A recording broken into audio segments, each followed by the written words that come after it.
Welcome back to 3D Dialogue. The Hebrew expression Tikkun Olam refers to helping repair and better the world. It is with this tradition in mind that our next guest decided to become actively involved in a type of social activism that creates a sense of hope and well-being. Joining me in studio to tell us about the tradition of Tikkun Olam and how it ties in spirituality, hope, and social activism is Naomi Binder Wall from the Jewish Women's Committee to End the Occupation. Thank you very much for coming in. Thanks for having me. Now, why don't we perhaps start with the word Tikkun Olam and sort of elaborate on what it means and perhaps how it ties into your own life. Tikkun Olam, which means heal the world, literally means heal the world, is a Jewish tradition which goes way back, as many people know, and many people adhere to this tradition. And also, because it's heal the world, it embodies the notion of social activism, because heal the world is a very proactive notion. So if you're going to heal the world, you have to do something. So in terms of Tikkun Olam as a spiritual tradition, the tradition also embodies the notion that doing good works or proactively seeking to heal the world creates a sense of well-being, which is a spiritual sense. I mean, I think that certainly among all the many spiritual notions, one would be that a sense of inner peace creates a sense of well-being.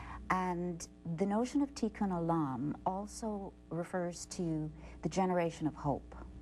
So how do we achieve a sense of hope, without which we can't have a sense of well-being? And the notion is that within the tradition of Tikkun Olam, social activism generates hope, so that if you take on the world in an effort with others collaboratively to heal the world, you generate hope, which generates well-being, which creates a sense of spiritual well-being. Almost becomes a reinforcing cycle to continue to make the world a better place. It is a cycle. Hope is not something that we can think about as a kind of spiritual blanket that settles over us and creates a sense of hope. That the only way for us to continue to generate hope that things in the world will get better, that the marginalized peoples of the world will come to the center, and take charge of their own destinies and have a sense of ownership and to make their own histories.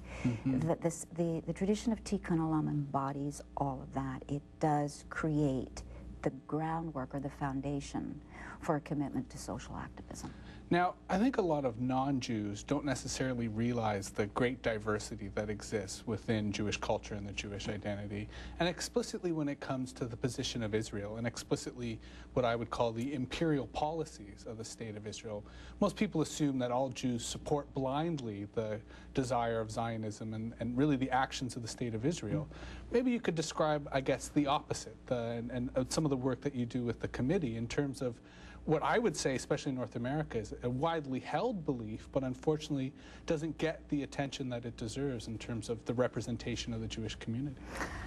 Yeah, I'll begin with my own history very, very briefly. I grew up in an anti-Zionist home. It was not unusual. I was born in 1939, the year that Hitler's army invaded and occupied Poland. At no time during the years of the Holocaust did my family ever veer away from an anti-Zionist position, except for one aunt, and this is a large extended family on both sides, one aunt who did go to Israel in 1937. Everyone else was anti-Zionist. In fact, people in the family didn't speak to my aunt for years because of her support of the establishment of the State of Israel in 1948. So my family was anti-Zionist in the sense that they did not support the idea of even establishing the State of Israel in Palestine in 48. So the anti-Zionist position, which today, through the Jewish lobby, is being, and their supporters and our government, is being put forward as an extreme position, that the given is that Israel has the right to exist as an exclusive state for the Jewish people, that my tradition, my background, and again within the tradition of Tikkun Olam, says that that's wrong, that that's racism, that is an exclusive state for the Jews is wrong. and that it cannot be tolerated. And yet today, through the media, through the international media, through the lobbies that exist, particularly in the West, we are being told that Zionism cannot be questioned, that an exclusive state for the Jews cannot be questioned. And this is used with the Holocaust as the kind of bedrock of the Zionist position, that this is why the Jews have a right to an exclusive state. This is being used to deny the colonization of Palestine, the occupation of Palestine. If we go back to 48, we can start there.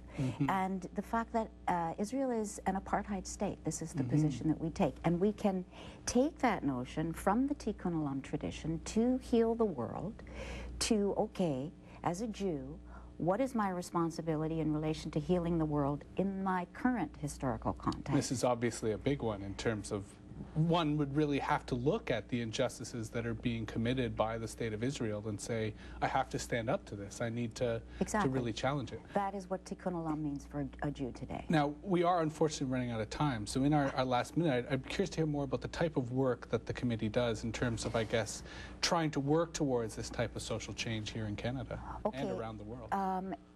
Well, I'll tell you now that we now have 2 vigils running every Friday from 5 to 6 p.m. One at the Israeli Consulate building at Avenue Road in Bloor, right across from the ROM. That vigil has been going on every Friday from 5 to 6 p.m. for over 6 years. It started with the Second Intifada, or uprising, in October of 2000. And we just recently established a picket at Indigo Chapter's books because of the relationship of the 2 owners, Heather Reisman and Jerry Schwartz, to the Israeli military through a foundation that they've set up to provide education to soldiers who are not Israeli but have joined the Israeli military. So the responsibility today as a Jew in the Tikkun Olam tradition of Heal the World is to look at where I am located as a Jew in relation to Israel-Palestine, because Israel is claiming to speak in my name. When it isn't at all. When it is not speaking in my name, when the position that I take along with hundreds of thousands of people in the international community, both around the world and of course in the West as well, the position taken is the same, that an anti-Zionist position, an anti-apartheid position, just ask Jimmy Carter, is not an extreme position at all. In fact, the West, Canada and the U.S.